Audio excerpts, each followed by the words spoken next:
भरमौर का एक गांव संचुई, लेकिन ये कोई आम गांव नहीं है। इसे शिवजी के चेलों का गांव कहा जाता है।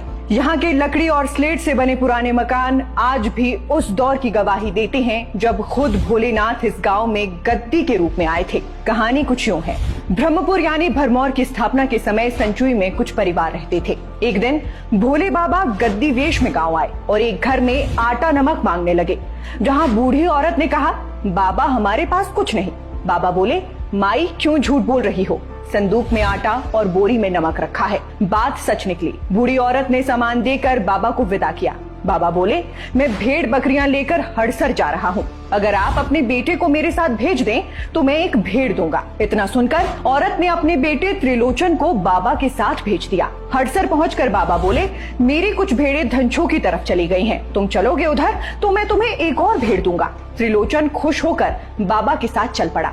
ऐसे ही चलते चलते दोनों मणिमहेश झील तक पहुंच गए, मगर वहां बाबा ने झील में छलांग लगाई। ये देखकर त्रिलोचन भी उनके पीछे कूद पड़ा। बताते हैं कि त्रिलोचन को झील के अंदर एक घर मिला। बाबा ने पूछा, तुझे क्या काम आता है? त्रिलोचन बोला, दर्जी का। फिर बाबा ने उसे कुछ चोले दिए सिलने के लिए और त्रिलोचन 5-6 महीने तक वहीं रहा।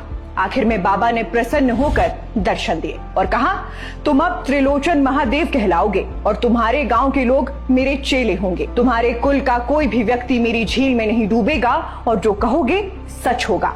फिर बाबा बोले, अब मैं तुम्हें घर भेज रहा हूँ, लेकिन ये राज कभी किसी को मत बताना, वरना तुम्हारी मृत्यु हो जाएगी। त्रिलोचन ने आंखें बंद की और जब खोली तो खुद को भरमाणी माता मंदिर के पास एक खेत में पाया, जहाँ से वो बांसुरी बजाते हुए घर लौटा। पर परिवार ने तो उसे मरा समझ लिया था। फिर जब सभी उसकी गुमशुदगी के बारे में पूछने लगे तो वो चुप रहा, मगर पत्नी ने जोर दिया तो वो संचुई से भागकर थला गांव की बुडन नदी किनारे पहुंचा, जहाँ वो पत्नी को सब कुछ बताकर नदी में कूद गया। 4 दिन बाद त्रिलोचन का शव भडुआ गांव के पास मिला। इसके बाद वहीं त्रिलोचन महादेव मंदिर बना, जो आज भी इस रहस्यमयी दंत कथा की गवाही देता है।